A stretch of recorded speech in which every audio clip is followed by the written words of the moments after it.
पत्रकार बंधू कौशल्य शहाजी कुर्ण्यांच्या या वैचारिक नेतृत्वाचा राष्ट्रवादीसारख्या गावामध्ये राज्यव्यापी वक्तृत्व स्पर्धा भरवून एक आव्हान पेलतात शहाजी, आणि या आव्हानामध्ये विषय जो घेतलेला आहे तो शिवराय आणि भीमराय यांची विचारधारा आजची गरज आहे. खरं सांगायचं तर राष्ट्रवाडी गाव हे आपल्या या देशाचं प्रतिबिंब असलेलं गाव आहे. ज्या गावाच्या या सडकेवरनं गल्ली बोळातनं फिरून महाराष्ट्राच्या कानाकोपऱ्यामध्ये आमच्या गावचा वारसा विचार पोहोचवण्याची आम्हाला संधी मिळाली. ते विचार या गावातनं घेतले.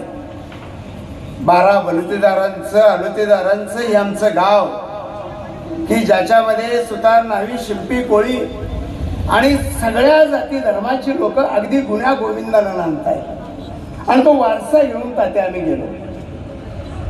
महाराष्ट्रभर फिरताना हे सांगायला आम्हाला अभिमान वाटला की गावाच्या मधोमध आमचा एक तलाव आहे सुंदर असा, आणि तिथं संध्याकाळी विचारांची मैफिल होते. या गावात संत नामानंद महाराजांचं कीर्तन व्हायचं आणि 7 नंतर त्याला अलवट अशी गर्दी व्हायची. 5-5 हजार लोक पंचक्रोशीतनं त्या कीर्तनाला मी पाहिलेली आहे. आणि ती परंपरा आपल्याला पुढे चालवण्यासाठी आज नितांत गरज आहे अशा व्याख्यानमालेंची, वक्तृत्व स्पर्धांची, की ज्यातून नवा विचार मिळतो. या नव्या विचाराच्या माध्यमातून छत्रपती शिवाजी महाराजांचा विचार आज पुन्हा नव्यानं मांडायची गरज संयोजकांना वाटलेली आहे. कारण छत्रपतींच्या बरोबरच महापुरुषांची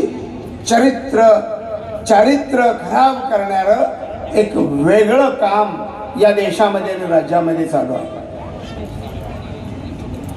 महाराष्ट्राच्या कानाकोपऱ्यातून आलेले जे वक्ते आहेत ते निश्चितपणे या बाबीकडे अत्यंत गरज म्हणून मांडतील.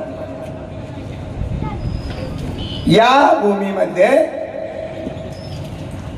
जिथं पुरोगामी शाहू फुले आंबेडकरांची, छत्रपती शिवरायांची भूमी स्वराज्य म्हणून आपण पाहिलं, त्या भूमीमध्ये आज स्वराज्याच्या छत्रपतींची कर्तृत्वाची उंची कमी करण्याचं काम चालू आहे.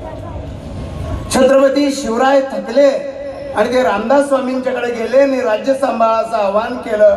असे एक बागेश्वर बाबा येत आहेत आणि छत्रपतींची उंची कमी करतायत, छत्रपतींचं कर्तृत्व नाकारतायत. एका बाजूला देश आणि राज्यभर आणि जगभरात छत्रपती शिवाजी महाराजांचं कर्तृत्व दुमदुमत असताना दुसऱ्या बाजूला असे महाराज येत आहेत